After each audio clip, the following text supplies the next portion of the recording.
Hey there, welcome to another interview with experts. Today I'm talking to Nic Redman. She is a voice actor, coach, and accent specialist. She's also a podcaster, so I'm excited to talk to her about that as well.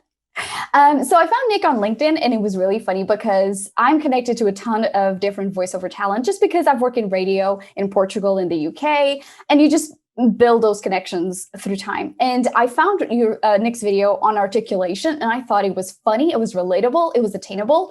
And I was like, man, I need to know more about this chick. And so we connected, and then followed her on Instagram, and then started getting into more and more vocal health. And I'm like, this is amazing. So she's an advocate for vocal health and the importance of hydration and tea, and how, there we go, and how we all use it to have better vocal health. So she's from Northern Ireland, but she's based in Manchester in the United Kingdom. She's done voiceover work for the BBC. She's been the voice of ads for some of the UK's biggest household brands. We'll talk probably about those in a minute. She's coached speakers, actors, podcasters, voiceover artists, and presenters. So I'm excited to hear on her tips on how we can all be better podcasters. So welcome, Nic. Hi. Thanks for having me. What an intro. Yes, I was trying to keep it short, but then I was like, oh, and you've done this, and you've done this, and we had totally to talk about that. So, who needs sleep, hey? Yeah. So, let's start with hydration. We were both talking. Let's try to get those mugs out there. Yes. Oh, I do. Very British of you. Yes. Love that mug. Even though I lived in London, I never owned one of these. And then one of our friends gifted those. I was always like, one day, I'm sure somebody will gift it. And sure enough, moved to Dallas, and there was on the mail. There it is. So let's talk about one of your favorite topics, tea and hydration. Tea is definitely up there. Top 3, I think. Yeah. So I think there's a bit of a misnomer that certain things are better or worse for hydration than others. I see a lot of like crazy kind of blanket rules when it comes to hydration that people are offering out as like, well-meaning advice when people say things like, my voice is clicky, I get really dry, what do I do? And I think there's a couple of things that are really useful to know, and that is, number one, all fluid that you take in through your mouth is useful for hydration. So there's 2 basic sides to hydration. I'm going to keep the science pretty like top level because like no one's got time for that at this time on in the afternoon. So 2 types. You get systemic, which is like the whole body, and that's what all the fluids help with. Just keeping all the fluids in your body up to a good level, because that's what we need for the vocal folds, because the vocal folds have this layer of mucus over it, and ideally what we want is for the body to keep that mucus nice and slippery. Hope nobody's eating. First mention of mucus in this chat. So keeping the mucus on the vocal folds nice and slippy. So systemic hydration is everything you take in through your mouth, whether that's the fluid that happens to be in the food you eat. So it's about your diet as well. Whether it's the tea you drink, and yes, this is caffeinated English breakfast tea, Builder's Brew. It's not some fancy pants honey and lemon or throat coat or anything like that. It's just tea. And that also counts for hydration. And then the second type of hydration is that is topical, which is on the vocal folds themselves. And the thing to remember, and this is sort of a basic anatomy thing, is that anything you take in through your mouth doesn't actually touch the vocal folds on the way down. Not everybody knows that, which is fair enough because not everybody's a voice geek. There's 2 tubes, and the fluids in the food go down the esophagus, which misses your vocal folds because they're on the top of the trachea or trachea for the American influenced viewers out there. So if you drink tea, it's not going to if you drink fluids, it's not going to soothe your vocal folds on the way down because it doesn't touch them. It'll only affect them by getting to you through the whole body system.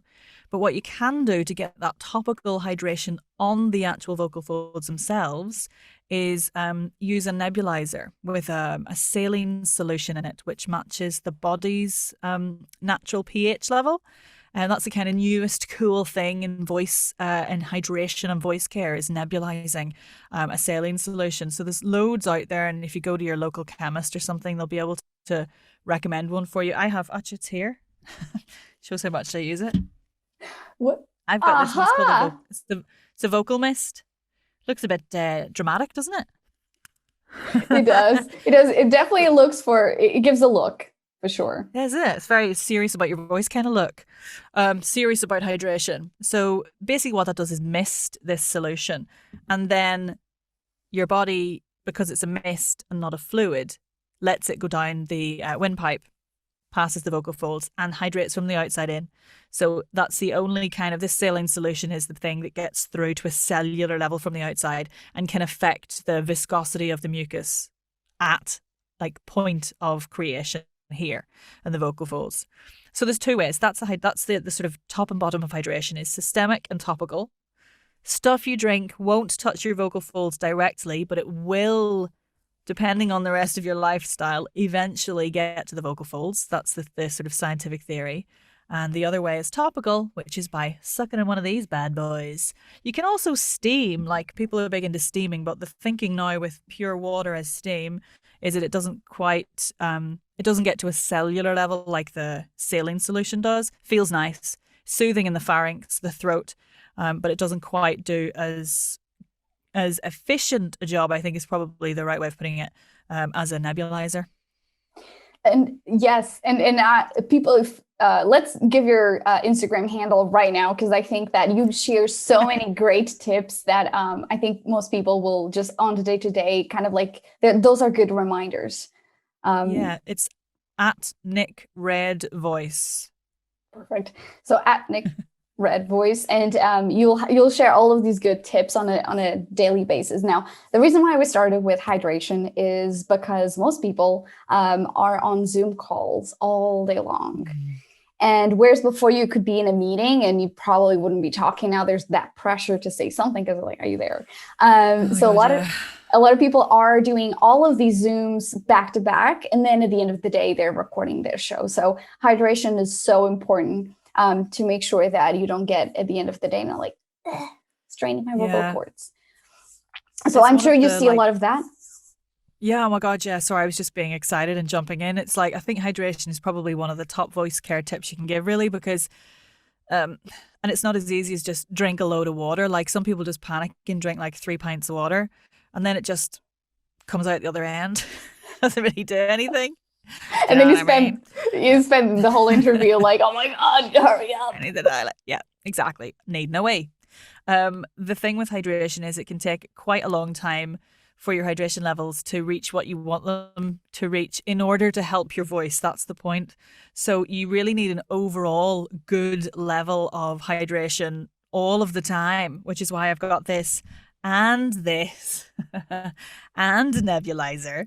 My God. Literally at my fingertips, because if you've had a bit of a weekend where you've been on the booze, that's the one fluid that doesn't count. I'm sorry, alcohol, the one fluid. Chase it with water. But if you've had a big weekend on the booze, you've not been well, or you've just let your hydration drop, having a couple of pints of water like 2 minutes before your meeting is not going to help your voice. It's just going to make you need a wee. So you've got to be thinking about it all the time. And the reason hydration is important is because it keeps, like we said, that mucus nice and slippy. And then it reduces what's called phonatory threshold pressure. Ooh, science. Which is basically how easy it is for the vocal folds to vibrate and make the sound. So the more hydrated and slippy they are, the easier it is for them to come together and vibrate. When they get dry, when the mucus gets a bit icky, that's when it gets harder to voice, and that's when we step towards vocal fatigue. So you got to keep your fluid levels up all the time, and that depends on your lifestyle, how much you exercise, whether you eat loads of fruit and vegetables, whether you just eat pizza and oven chips. You've got to reflect on yourself and be really honest about how much fluid you're taking in. Exactly. So knowing that most people will be doing a lot of talking throughout the day, it doesn't need to be related to hydration, but it can be if that's the one thing. What is the one tip that you want people to kind of like follow up and every single time before they record do? I think check your position on the microphone. Alignment is probably joint number 1 or potentially number 1.1 in vocal health. And if you spend all of your time craning towards the microphone, like you can hear what happens to my voice straight away, and all I've done is put my chin forward. And sorry if that sounds horrific. What happens is you're just really making the vocal mechanism and the breath have to work a lot harder.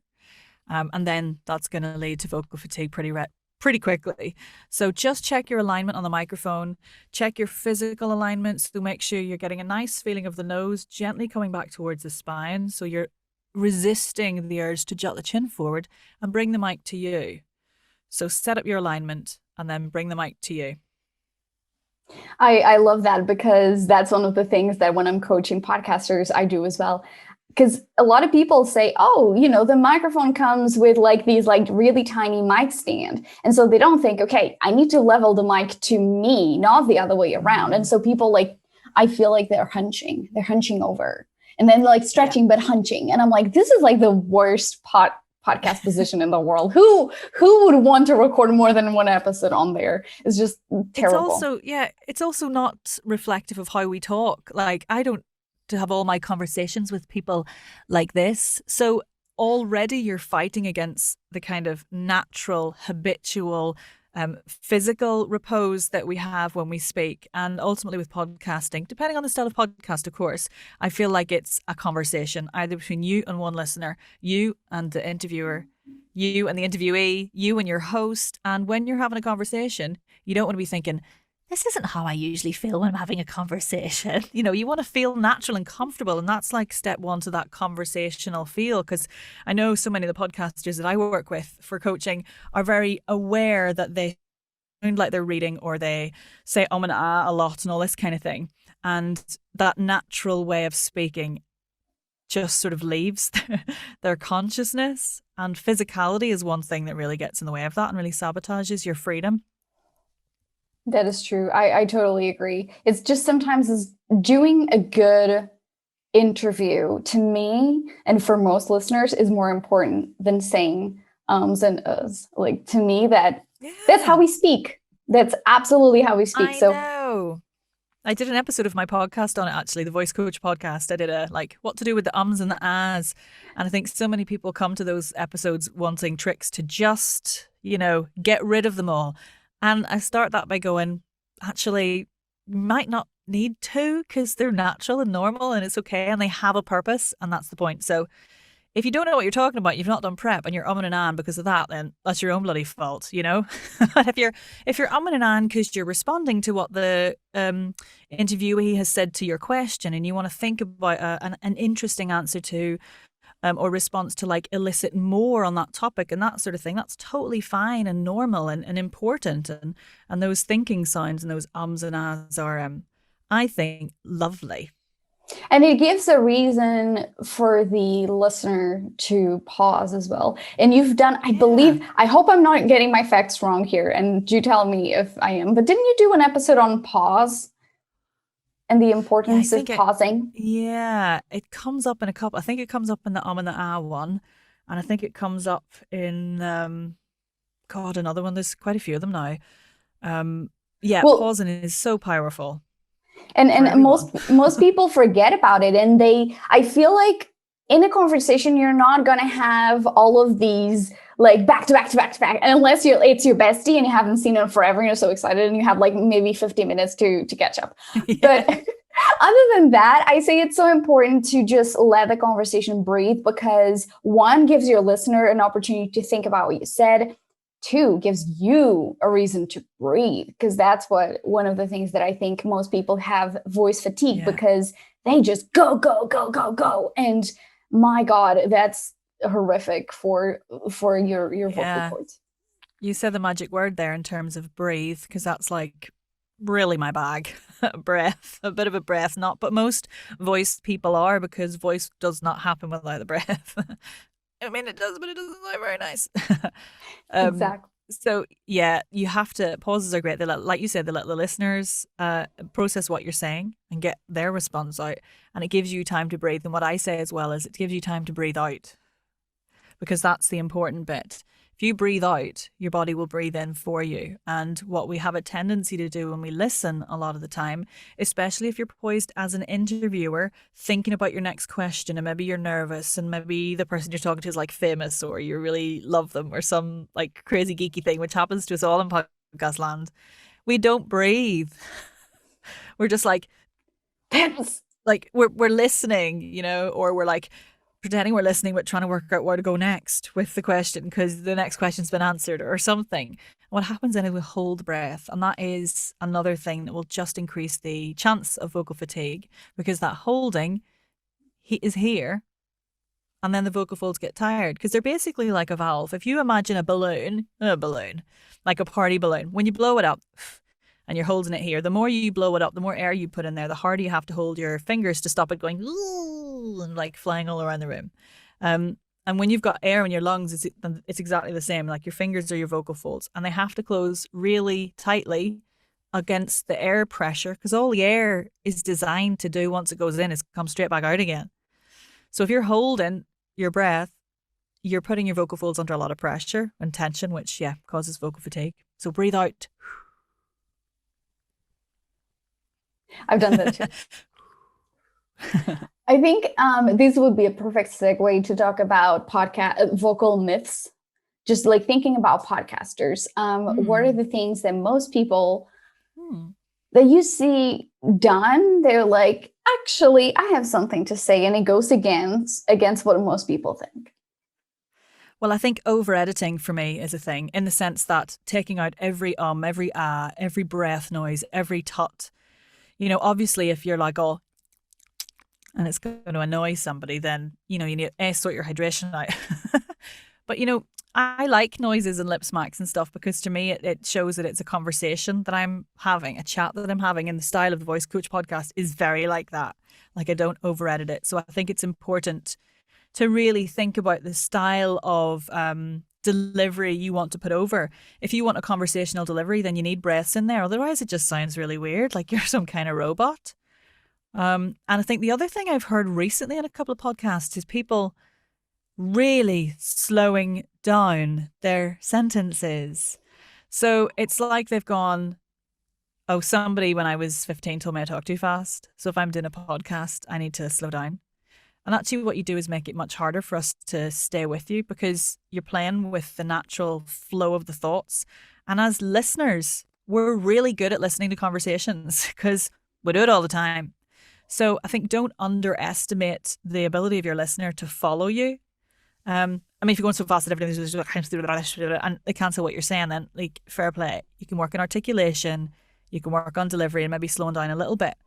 But I listened to a podcast recently and the content was really good. Like I was really enjoying the content, but I nearly switched off because I was so irritated by the unnatural the unnatural flow of the thoughts. There's my tongue twister for the day. Flow of the thoughts.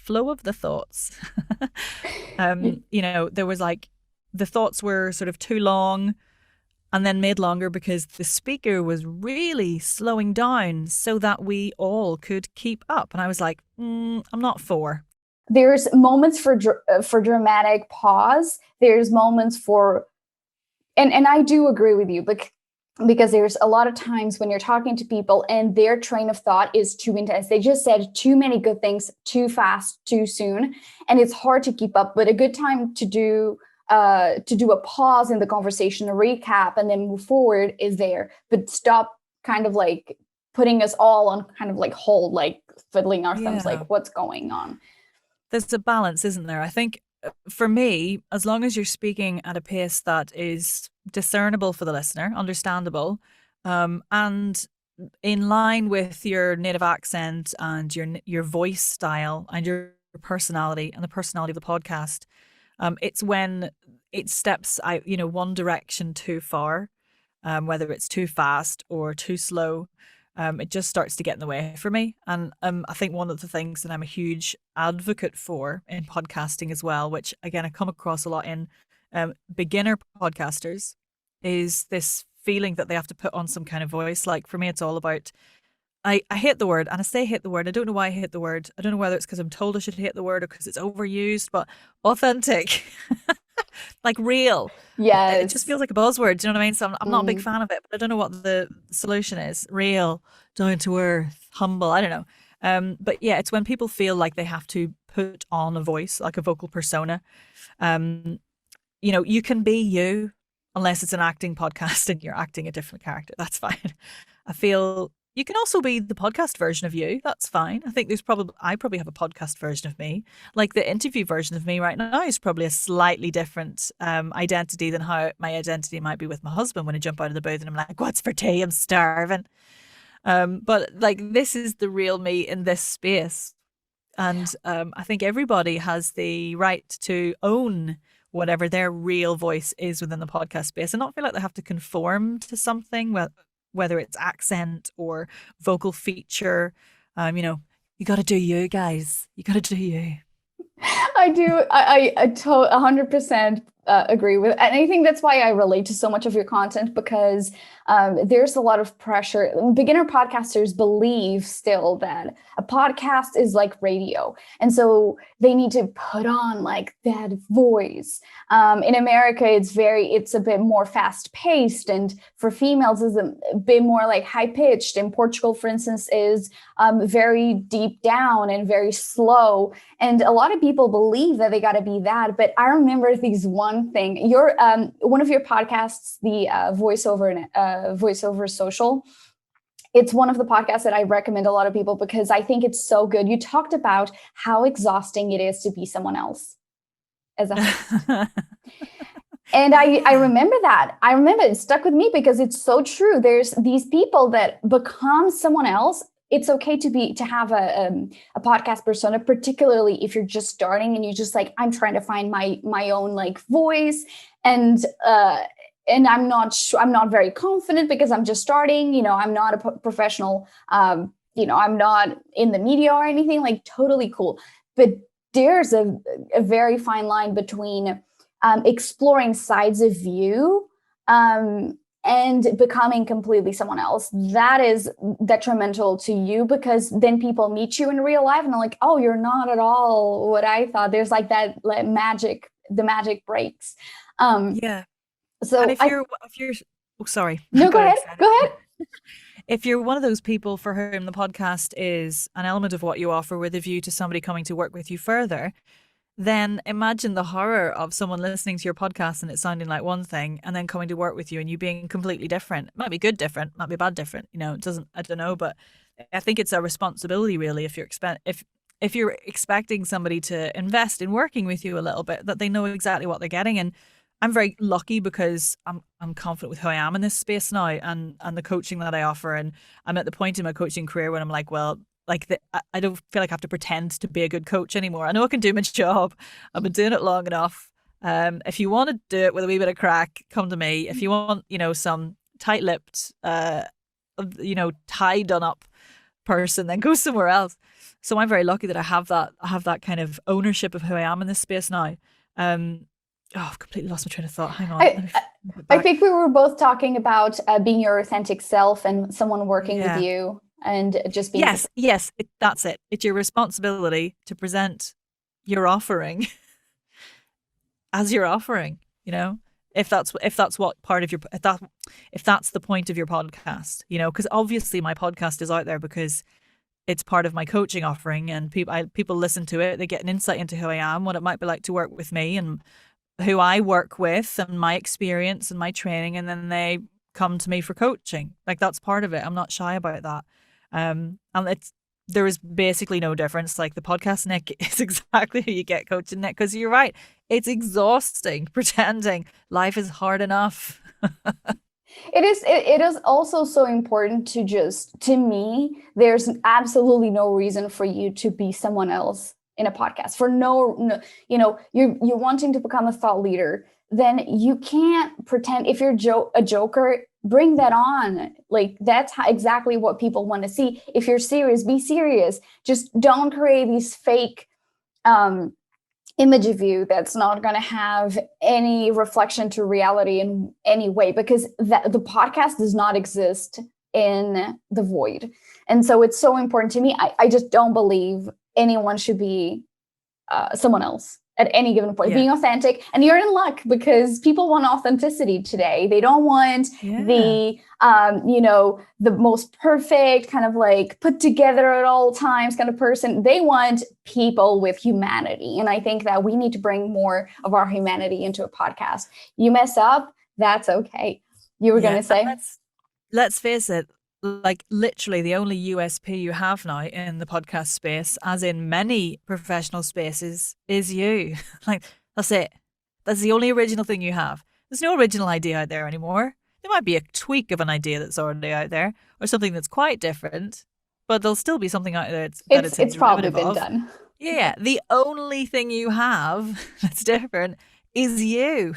So use it. And I think, people either like it or they don't. And it's unfortunate when they don't, but, most people aren't horrible about it. They just don't listen or work with you. They just go away. Exactly. And if somebody doesn't like who your podcast, that's totally fine. That's still counted as a download. Yeah. Just saying. It's what matters, Yeah, exactly. There's like, you're like in real life, you're not going to exist just because, someone doesn't like this, it can't be like that. Like, that's not going to work. So just be you. And I was just thinking about, we've talked on so many good things. My gosh, I'm just like, this is so good. I'm just thinking, oh, this is going to be a great cut for social media, and that's going to be great for that thing. So repurposing that content. Yes. Let's not just have this live somewhere else. Let's make it available in all places. All right. So I'm looking on my notes. Something that I have a tip right now, since we're talking about, being you and all of that and being natural. Like, I'm not pretending I don't have notes here. I have notes. I do not. I could not remember all the things. So I'm just looking through my notes. So something we talked about being yourself. And that is, if somebody has limitations on their speech, or if they have trouble articulating, I feel that that's one of the things, like, for instance, people with lisps. To me personally, I'll just share my personal view. If you have a lisp, you're likely to have an audience member who also has a lisp and will connect with you deeper because you have a lisp. Now, of course, articulation is 100% important for your listeners to understand what you're saying, but I still believe that, it shouldn't be the reason why you don't start a podcast. Let me put it like that. What are your thoughts? Oh, here we go. Well, I think, let me just get my thoughts in my head. One of the things that I think it's important to note is that articulation isn't just about hitting all your P's and Q's. It's not just about the sounds. In voice, we talk a lot about the idea that articulation is more about the articulation of thoughts and the understanding of your thoughts and the ability to articulate your thoughts.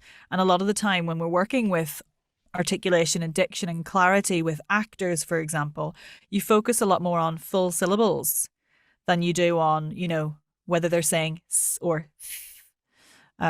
And I think that's an interesting thing and an important thing to note at this point. Again, in line with what I was saying about us as listeners being able to understand conversation, there's a bit of a stigma against people with non-typical or slightly different speech features, like lisps, for example, or accent-related features, like my husband's from Yorkshire and he says think instead of think. That's just a feature of his accent and therefore a feature of his speech. And there's a bit of derision against those sorts of less familiar sometimes sounds. I say less familiar as in less represented in the media. But you're absolutely right in the sense that there's always somebody out there who has that. And we have to be aware that we have a responsibility to, in my opinion, be loud and proud about the differences that we have. My accent is Northern Irish. There's no point I'm an accent coach, so I could actually change it. But I don't want to because it's a part of me. And actually, as I say that, like, it's Northern Irish with a hint of Yorkshire and a hint of Manchester where I live and all that kind of stuff. So it's just a representation of who I am.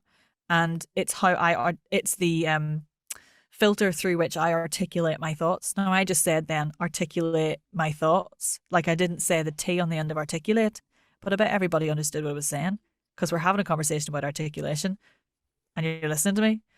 So yeah, I am fully here for representation of all speech features. I get really upset when I hear them referred by people from a slightly more archaic speech training background saying things like speech impediment and that sort of thing, because it's not an impediment. It's just different. It's a different way of doing it. And my main line for this is, does it get in the way of communication? Do people still understand what you're saying?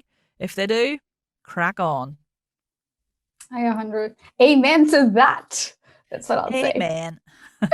All right. So one of the things that we talked about, you and I, before this recording was really getting familiar with your own voice. And that's something that most podcasters don't do, like finding your own flow and who do you want to be as a podcaster. And that's something that you just, I feel through your podcast, oh my God, the Voice Coach podcast, you do talk a lot and really help people see things differently. So would you mind talking a little bit more about finding your own voice as a podcaster?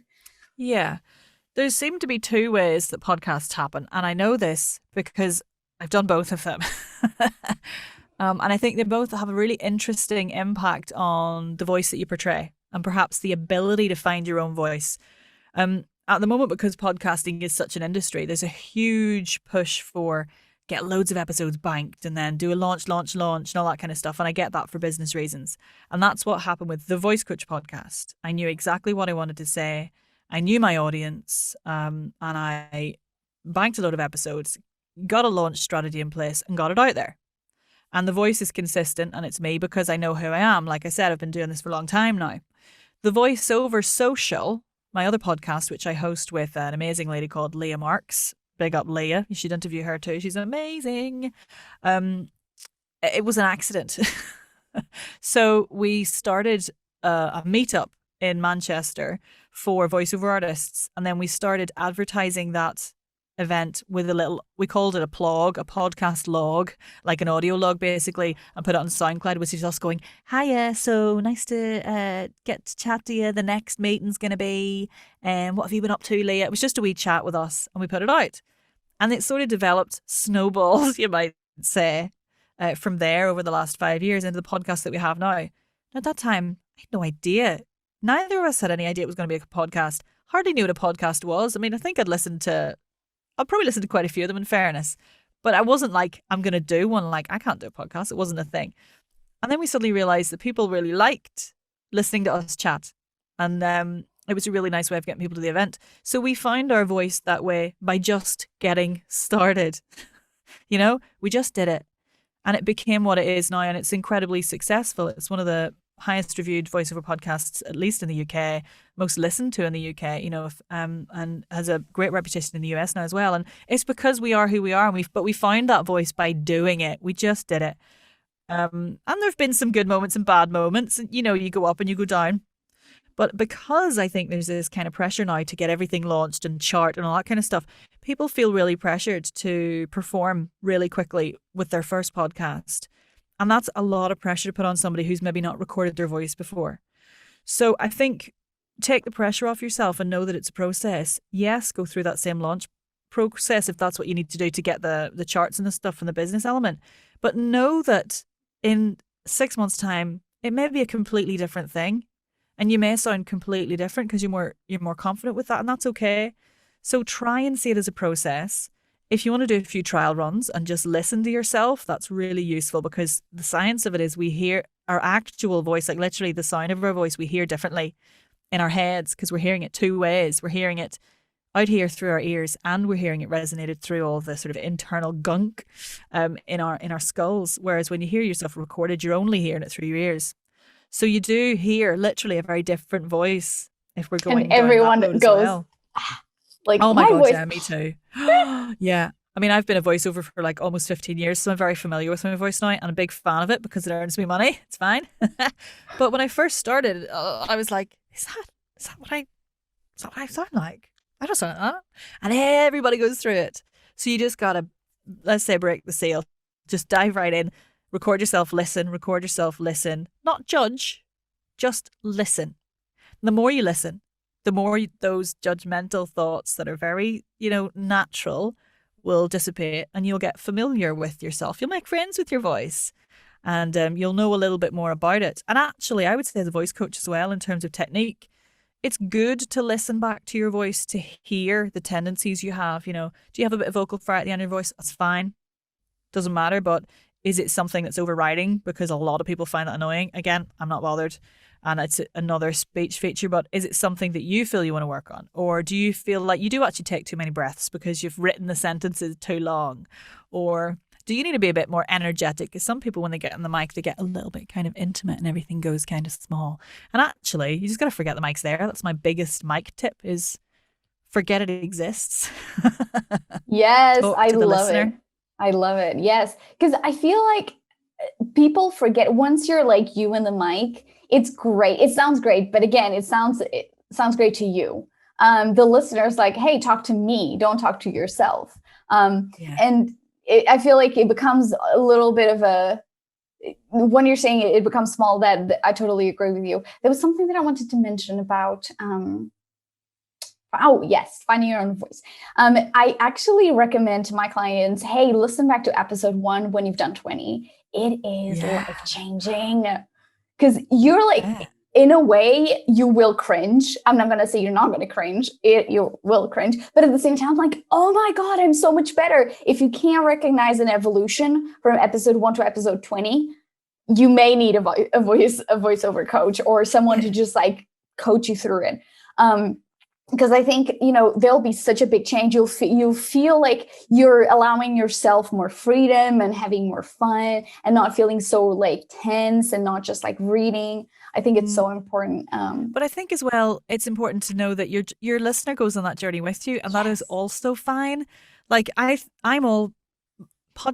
is an audio medium. It is a voice medium. It's all about voice, really. Yes, content, but voice, right? It's all you got is the voice. And I think it's okay as a host to be a bit self-referential about that sort of thing. If you're a new podcast host, it's okay to be excited and nervous. You don't have to like put on your big girl pants and just be the amazing expert all of the time. And this is probably just my business style. I think, and maybe it comes from being a coach. Part of being a coach is the fact that I'm also always learning. I'm all and teaching, but I'm also always learning and staying humble to all the new stuff that I learn.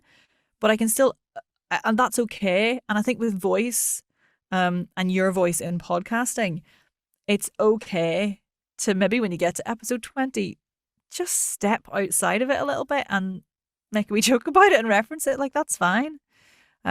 Your listener, if they're into you and they enjoy what you do, will also notice. So, why try and hide it? Yeah, being vulnerable is good.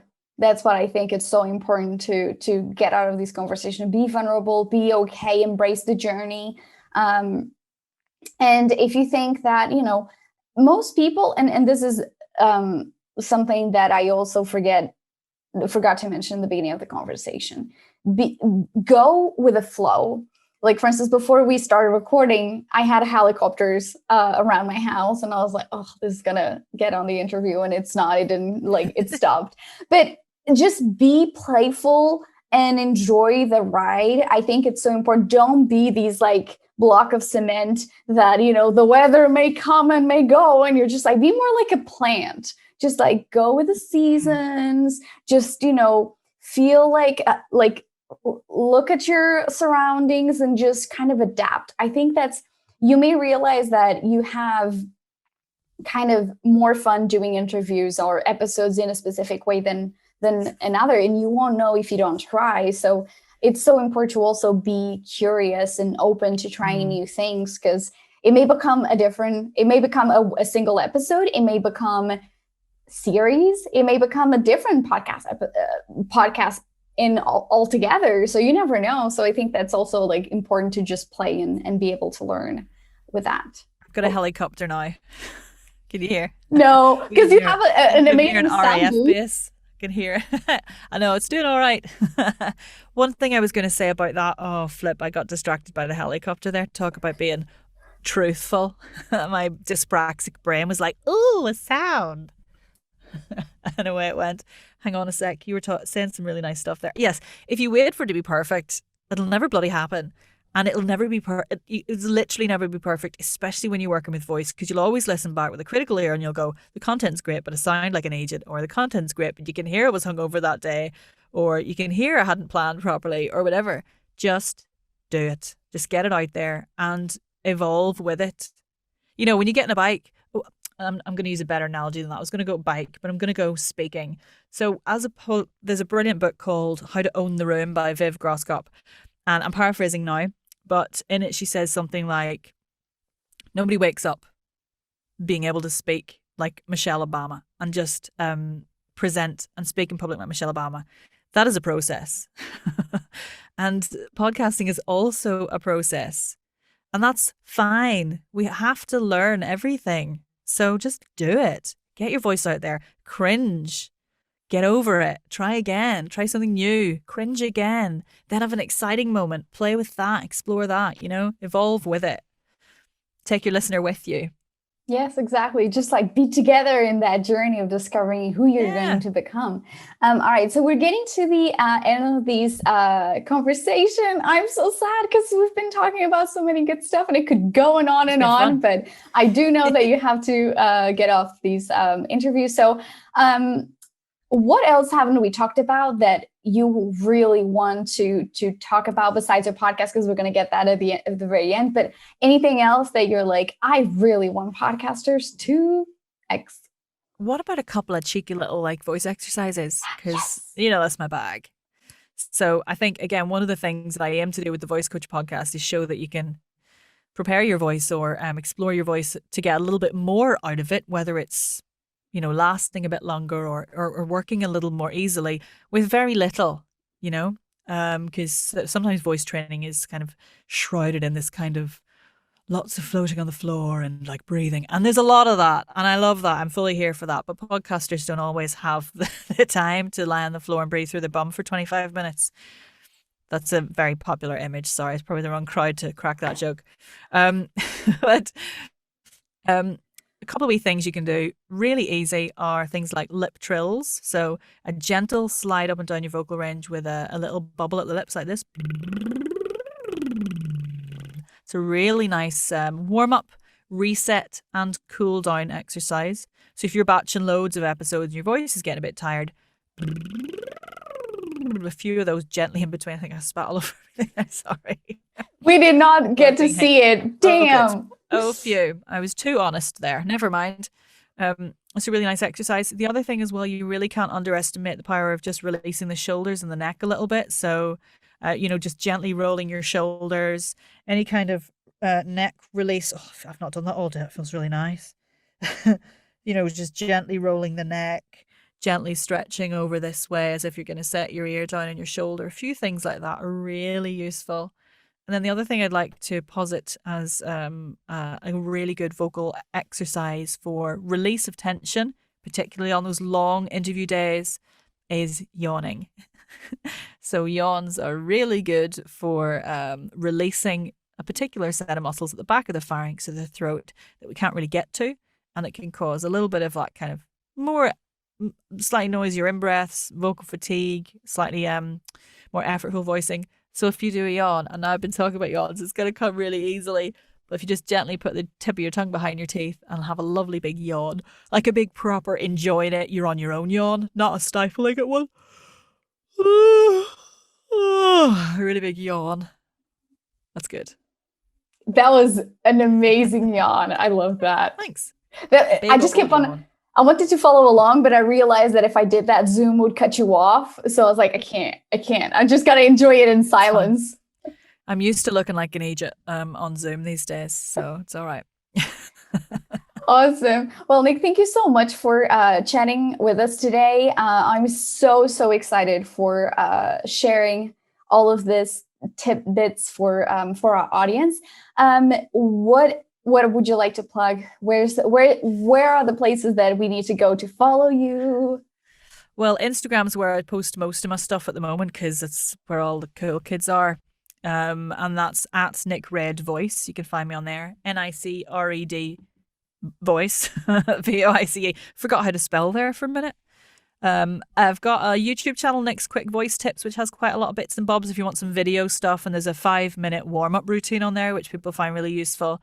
The Voice Coach podcast has an episode every week of a different element of voice technique, or sometimes it's a reflective episode on something I've experienced. So like the one coming out on Monday is or the one coming out next, is me just talking about why you should think about voice training even if you don't think you need it. Because so many people are like, I've been talking for years, like basically since I was born. I don't need voice training, thanks. But I wanted to just offer up some suggestions as to why it's useful. So lots in there. And then if you're into voiceover or you're interested in the audio industry, then definitely check out the Voiceover Social podcast, which is my other one with Leah Marks, because it's really good fun, really interesting. We delve into lots of pertinent topics and genres of voiceover and recorded voice. So yeah, lots to check out. Wonderful. Thank you so much. Oh, sorry, my Facebook group as well. Your Facebook group? What is it? I think I'm only supposed to do one call to action at the end of these. I've gone a bit mad. It's called the Voice and Accent Hub, and it's basically a space for any voice users, and I do little tips every day and bits and bobs in there. So yeah, come on over to Facebook as well, the Voice and Accent Hub. Perfect. Thank you so much. All right, we will find you on Instagram and follow along. Thanks so much. Thank you.